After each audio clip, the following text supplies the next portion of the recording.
దేవుడు మనకు స్తోత్రం. ఈ సాయంకాల సమయంలో చేరొచ్చిన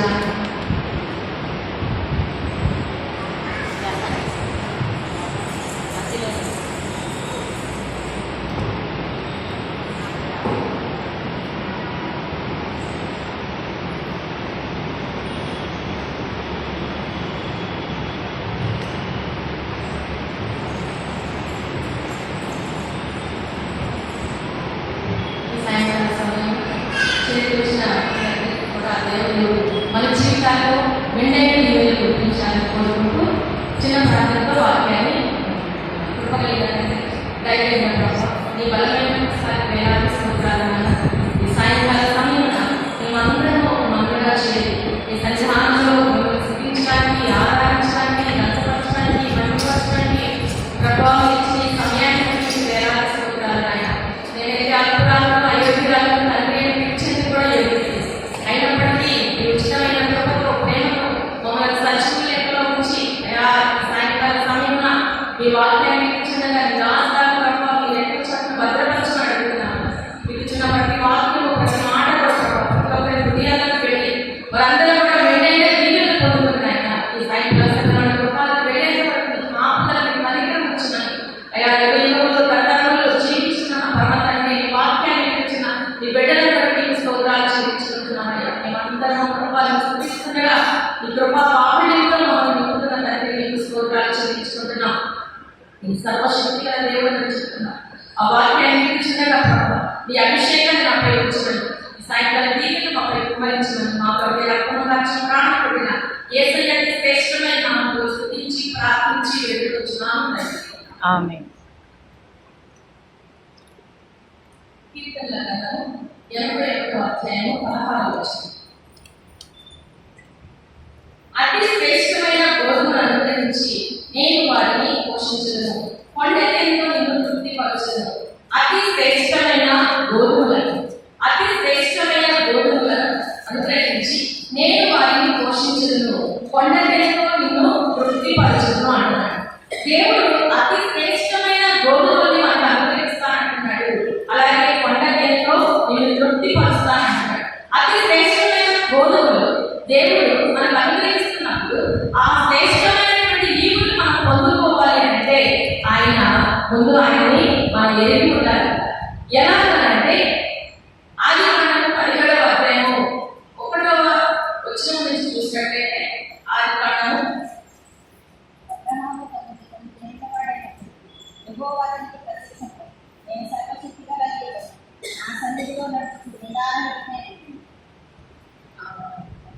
అబ్రహాము 99 ఏళ్ల వాడైనప్పుడు యెహోవా అతనికి ప్రత్యక్షమై, నేను సర్వశక్తి గల దేవుడను, నా సన్నిధిలో నడుచుచు నిందారహితుడవై ఉండుము, నాకును నీకును మధ్య నా నిబంధన నియమించి నిన్ను అత్యధికంగా అభివృద్ధి పొందించడానికి అతనితో చెప్పాను.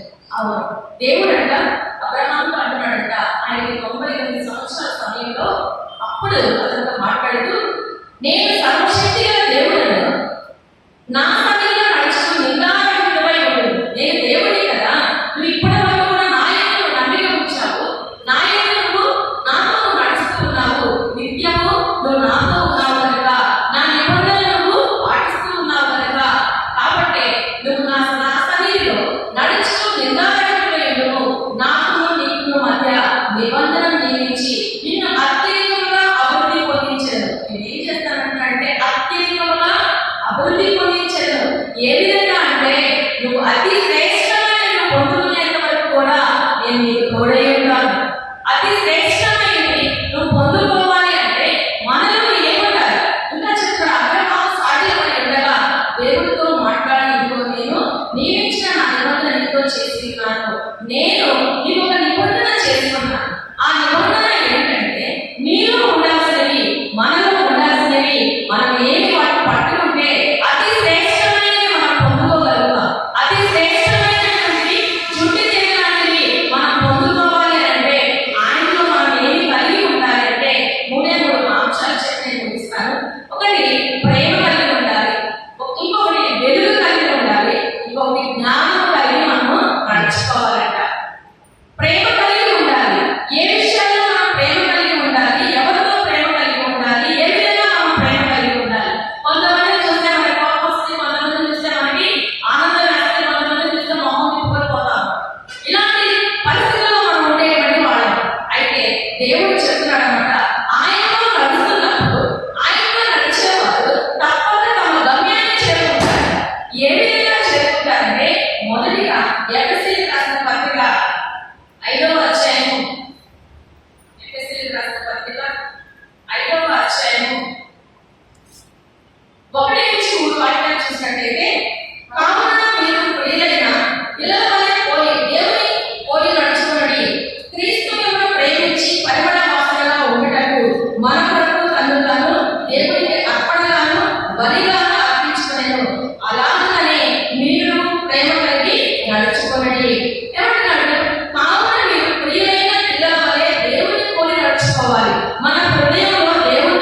కనిపెట్టుకుని కలిగించదు. కనుకునే గొప్ప సంగతులను గుణమైన సంగతులను నీకు తెలియదు. 31 చాలా కాలం క్రిందట యెహోవా నాకు ప్రత్యక్షమై నేను శాశ్వతమైన ప్రేమతో నేను ప్రేమించుచున్నాను కనుక విడువకని ఎడల కృప చూపుచున్నాను. శాశ్వతమైన ప్రేమతో ఆయన ఏమంటాడంటే నేను మామూలు ప్రేమతో ప్రేమించట్లేదు, శాశ్వతమైన ప్రేమ నీ జీవితకాలం అంతా బ్రతుకుదినాలన్నీ కృపాక్షేమంలో నీ వెంట రావాలంటే నేను నిన్ను శాశ్వతమైన ప్రేమతో నిన్ను ప్రేమిస్తున్నాను. కలుషమైన ప్రేమతో కాదు నేను ప్రేమిస్తుంది, ఇంకా ఏదైనా ప్రేమతో కాదు నేను ప్రేమిస్తుంది, శాశ్వతమైన ప్రేమతో నిన్ను ప్రేమిస్తున్నాను. అటువంటి ప్రేమను నేను నీకు ఇస్తున్నాను కాబట్టి నువ్వు కూడా ఈ ప్రజలకు ప్రేమను అందించు. శాశ్వతమైన ప్రేమతో నేను ప్రేమిస్తున్నాను కనుక విడువకని ఎడల కృప చూపుచున్నాను. విడువక నిత్యము నేను నీతో ఉన్నాను, నువ్వు నాతో ఉండు. ఎప్పుడు మనం ఆయనతో ఉంటాము? ఆయన యొక్క గ్రంథాన్ని చదువుతూ ఉన్నప్పుడు ఆయనతో మనం ఉన్నట్టు అనమాట. ఆయనతో మనం ప్రార్థన చేస్తున్నప్పుడు ఆయనతో మనం ఉన్నట్టు అనమాట. ఆయన మనతో మాట్లాడాలంటే మనం ఆయన దగ్గరికి వెళ్తేనే ఆయన మనతో మాట్లాడుతూ ఉంటాడు. శాశ్వతమైన ప్రేమతో నిన్ను ప్రేమిస్తున్నాను, విడువకని ఎడల కృప కలిగి ఉన్నాను. అటువంటి కృప అటువంటి ప్రేమని ఆయన మనకి అందిస్తున్నాడు అనమాట. ఇంకా చూసినట్టయితే ఎఫెసీయులకు రాసిన పత్రిక 5వ అధ్యాయం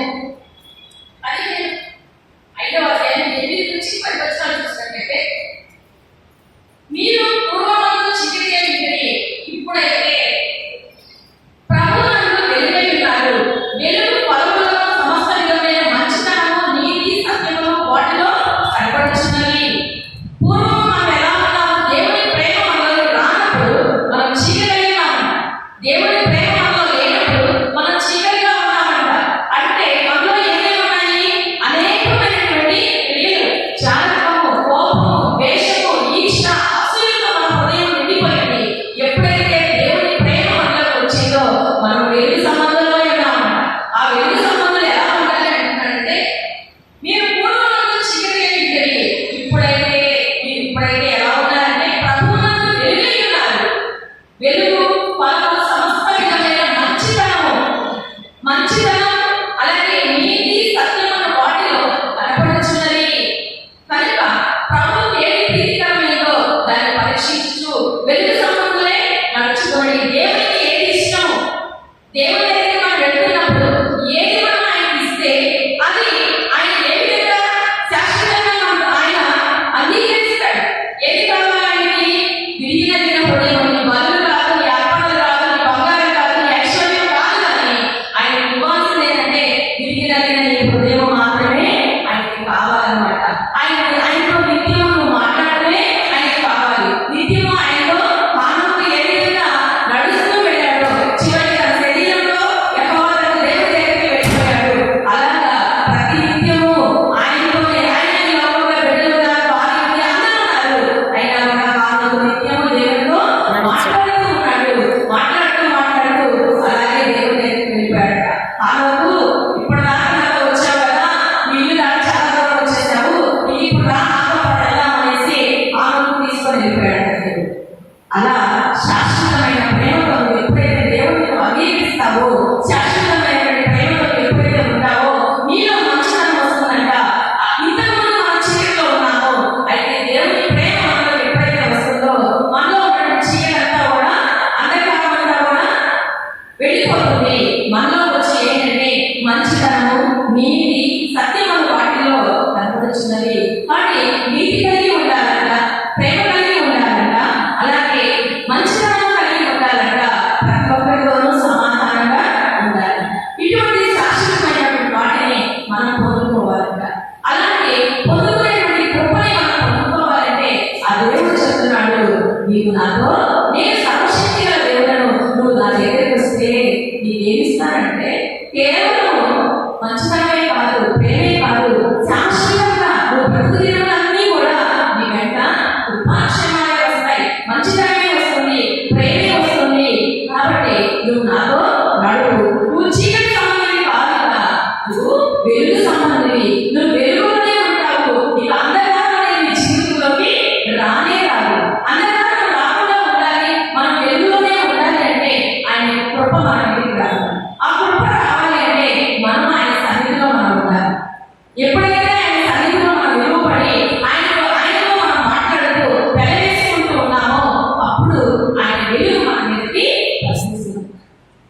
ఆయన ప్రేమ మన మీదకి వస్తుందంట.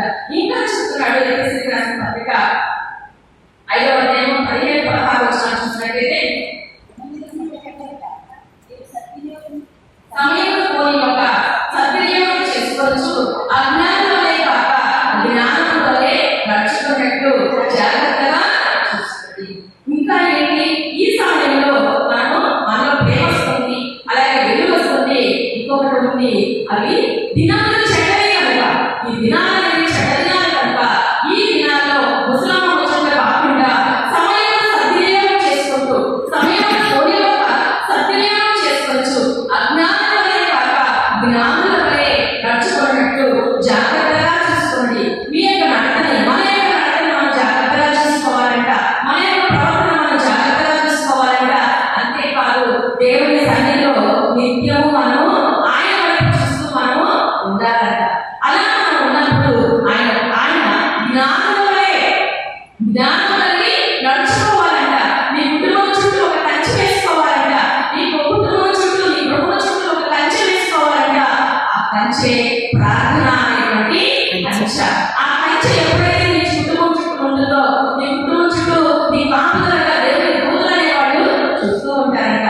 ఏ దుష్ట దినాలు, ఏ భయంకరమైన దినాల్లో నువ్వు పడిపోకుండా దేవుని యొక్క దూతలు నీకు కాపుదలగా ఉంటారట. కనుక దినాలు చెడ్డవి కనుక మీరు సమయం పోని ఒక సద్వినియోగం చేసుకోవచ్చు, అజ్ఞానం వలె కాక జ్ఞానుల వలె నడుచుకున్నట్టు జాగ్రత్తగా చూసుకోండి. అజ్ఞానులు ఏం చేస్తారు, సమయం అంతా వృధా అయిపోయిన తర్వాత అయ్యో టైం అసలు నాకు లేదండి, సమయం అసలు నాకు లేదండి, ఎంత పని ఉంటుందండి అంటారు. సమయం అంతా ఏమో వచ్చేసరికి వాటికి వీటికి పోలిస్తూ ఉంటారు. చివరికి వచ్చేసరికి ఇంకొంచెం టైం ఉంటే బాగుండు, ఇంకొంచెం సమయం ఉంటే బాగుండు, ఇంకొంచెం సమయం ఉంటే నేను ఎంత బాగా చేసేదాన్ని, ఎంత బాగా చూసేదాన్ని అనేసి చెప్పుకుంటున్నాను. సమయాన్ని సద్వినియోగం చేసుకోవాలి. ఇంకా దేవుడు చెప్తున్నాడు, నువ్వు సమయాన్ని ఎప్పుడైతే సద్వినియోగం చేసుకుంటావో, ఏ పనికి ఏ సమయం అనేది నువ్వు పెట్టుకుంటావో, ప్రార్థనకి కూడా ఒక సమయం అనేది నువ్వు పెట్టుకోవాలి. ప్రార్థనకి సమయం అనేది నువ్వు ఇచ్చినప్పుడు ఉదయం, మధ్యాహ్నం, సాయంత్రము చూడు, దాన్ని ఎన్ని మార్లు ప్రార్థన చేస్తావు. ప్రతినిత్యము దానికి చాలా బాధ్యతలు ఉన్నాయి, చాలా పనులు ఉన్నాయి, అయినప్పటికీ కూడా ప్రార్థనకి సమయం ఇచ్చారు. మరియు తల్లి ప్రార్థనకి సమయం ఇచ్చింది, అన్న ప్రార్థనకి సమయం ఇచ్చింది. కాబట్టి ఈరోజు నా పరిశుద్ధ గ్రంథంలో వాళ్ళ పేర్లు లిఖించబడి ఉన్నాయి. ప్రార్థనకి మనం ఎప్పుడైతే సమయాన్ని ఇస్తామో, ప్రార్థనని మనం ఎప్పుడైతే నిలుచుకుంటామో, దేవుడితో మాట్లాడుతూ ఉంటామో, ఆయన మనతో మాట్లాడుతూ ఉంటాడు. నిజంగా ఆ సర్వశక్తి కలిగిన దేవుడు, ఆయన కృప మన దగ్గరికి రావాలి అంటే ఆయనను మనము నిలుచుకుంటాలి అంటే నువ్వు మోకరించి ప్రార్థన చేస్తూ ఉన్నప్పుడు మాత్రమే ఆయన మనలో వచ్చి మనతో మాట్లాడుతూ ఉంటాడు. కాబట్టి చూడండి, సమయంలో సద్వినియోగం చేసుకోవచ్చు, అజ్ఞానం వలె కాక జ్ఞానం వలె నడుచుకున్నట్టు జాగ్రత్తగా చూసుకోండి. ఇది నేను మీరు అవివేకులు కాక ప్రభు యొక్క చిత్తం ఏంటో గ్రహించండి. అవివేకులు కాక, అవివేకులు అంటే అందరి మాటలు నమ్ముతూ ఉంటారు, అందరు చెప్పిన మాట ప్రతి మాట నమ్ముతూ ఉంటారు. అది నిజమేమో, ఇది నిజమేమో అని పనులు తీస్తూ ఉంటారు. చివరికి దేవుని యొక్క సంకల్పమే జరుగుతుంది. దేవుని యొక్క సంకల్పం జరగాలి అంటే అది మంచిదే, దేవుడు చేస్తాడు. కానీ వీలైతే మనం ఎప్పుడు కూడా రానివ్వనమాట. కనుక దేవుని చిత్తం ఏంటో, ప్రభు యొక్క చిత్తం ఏంటో గ్రహించుడి. ఎప్పుడు ప్రార్థన విజ్ఞాపన చేస్తున్నప్పుడు మాత్రమే ఆయన యొక్క చిత్తం ఏంటో మనకు తెలుస్తూ ఉంటుంది, ఆయన యొక్క కృప ఏంటో మనకు తెలుస్తూ ఉంటుంది. ఆ విజ్ఞాపనలోనే ఆయన యొక్క కార్యక్రమం అన్ని కూడా కొన్నిసార్లు దేవుడు ముందుగానే ప్రకటన చేస్తూ ఉంటాడు. ఎప్పుడు ప్రార్థనలో ఉన్నప్పుడు మాత్రమే దేవుడు మనకు చూపిస్తూ ఉంటాడు. అలాంటివి ఏమి దేవుడి యొక్క చిత్తం ఏంటో అని ఆయన మనం ఎదురు చూస్తూ ఉన్నప్పుడు ఆయన యొక్క కృప మన మీదకి వస్తుందన్నమాట. ప్రేమ కలిగి ఉండాలి, ఇంకోటి వెలుగు కలిగి ఉండాలి, ఇంకోటి జ్ఞానం కలిగి మనం నడుచుకోవాలి. ఇవి మూడు మన జీవితంలో ఉన్నప్పుడు దేవుని యొక్క అతి శ్రేష్టమైన గోధుమలతో నేను తృప్తిపరుస్తానంటాడు, జుట్టి తేనెతో నేను తృప్తిపరుస్తానంటాడు, శ్రేష్టమైన నీకు ఇస్తాను అంటాడు. ఇంకా చూసినట్లయితే ఎఫెసీయులకు రాసిన పత్రిక 6వ అధ్యాయం 14 నుంచి చూసినట్లయితే, ఏమైనా మీ నడుమునకు సత్యమును గట్టి కట్టుకొని, నీతి మైమలను తొడుగుకొని, పాదములకు సమాధాన సువార్త వలె సిద్ధ మనసు జోడు తొడుగుకొని, నిలువ దాంతో మీ దృష్టిని అభిమానంలో వంటి శక్తిమంతులు మరియు రక్షణ స్థానము దేవుడి వాక్యము ఆత్మ ఖడ్గమును ధరించుకున్నది. ఇంకా మనం ధరించుకోవాల్సింది ఆత్మ ఖడ్గం. విశ్వాసం అనే డాలను నా దేవుడు నా జీవితంలో చాలా చేశాడు అనే ఒక నమ్మకాన్ని కలిగి ఉండాలి. ఆ దేవుడి రక్షణ నన్ను విడిచిపెట్టే దేవుడు కాదు, నా దేవుడు నన్ను ఎప్పుడు కూడా ప్రోత్సహించే దేవుడు కాదు అని ఎప్పుడైతే ఆయన పట్టుకొని విశ్వాసం అనే డాలను పట్టుకొని ఉంటావో, ఆత్మ ఖడ్గం అనేటువంటి వాక్యాన్ని పట్టుకొని ఉంటావో, అప్పుడు దేవుని యొక్క కృప నీ మీదకి వస్తుంది. ఆయన తను ఎప్పుడు కూడా మనం విడిచిపెట్టే దేవుడు కాదు. కష్టంలో దుఃఖంలో సంతోషంలో ఎప్పుడు కూడా ఆయన మనల్ని విడిచిపెట్టే దేవుడు కాదు. మనం విడిచిపెట్టాలి కదా, ఆయన ఎప్పుడు విడిచిపెట్టారు. ఏమంటున్నాడు? ఇవన్నీ కాక విశ్వాసం దారి పట్టుకుని దానితో మీరు దృష్టిని అగ్నిపాణంలో వంటి ఆత్మకు శక్తిమంతులు. దుష్టుడు వేసేటువంటి అగ్నిపాణంలో వంటి శ్రమలు, ఆ శ్రమలను ఎదుర్కోవాలి అంటే దేవుని యొక్క వాక్యము అనేటువంటి ఖడ్గాలను ధరించుకొని ఉండాలంట. ప్రతినిత్యము దేవుని యొక్క ఖడ్గాలను ధరించుకోవాలంట. వాక్యం అనేటువంటి ఖడ్గాలను ధరించుకోవాలంట. కాబట్టి ఆ దుష్టుడు వేసేటువంటి ప్రతి బాణాన్ని తిప్పికొట్టాలంటే, వాటిని ఎదుర్కోవాలి అంటే నీ దగ్గర ఒక ప్రార్థన శక్తి అనేటువంటి ఆయుధం ఉండాలంట. అటువంటి ఆయుధం నీకు కావాలంటే దేవుని వాక్యాన్ని నువ్వు క్షుణ్ణంగా చదవాలి. నిత్యము ఆయన వాక్యాన్ని ఈ రోజు దేవుడు నాతో ఏం మాట్లాడుతున్నాడు, ఈ రోజు దేవుడు నాతో ఏం చెప్పబోతున్నాడు అని నువ్వు ఎప్పుడైతే ఆయన సన్నిధిలో నువ్వు ఎదురు చూస్తూ ఉంటావో, దుష్టుడు వేసేటువంటి ఏ రోజు కాదు దుష్టుడు పన్నాగాలు పలుకుతూ ఉంటాడు. ఆ పన్నాగాలన్నిటిని మనం ఎదుర్కోవాలంటే దేవుని యొక్క వాక్యం అనేటువంటి ఖడ్గాలను నువ్వు ధరించుకోవాలంట. మరియు రక్షణ శస్త్రాలను దేవుని వాక్యము ఆత్మ ఖడ్గమును ధరించుకోండి.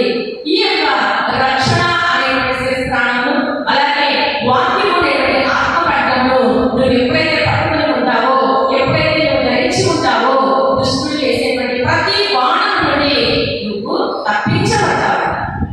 తప్పించబడలే కాదు, అతి శ్రేష్టమైనటువంటి గోధుమతో నిన్ను తృప్తిపరుస్తానంటున్నాడు. దేనితో నిన్ను తృప్తిపరుస్తానంటో శ్రేష్టమైనటువంటి ఈవులు నీకు ఆయన ఇస్తానంటున్నాడు. కాబట్టి అటువంటి కృపాక్షేమములు మనకి మెండుగా రావాలని ఆ దేవుడిని ప్రార్థిస్తూ నాకు సమయం ఇచ్చినటువంటి శ్రీ సమాజం అందరికీ కూడా ధన్యవాదాలు తెలుపుకుంటున్నాను.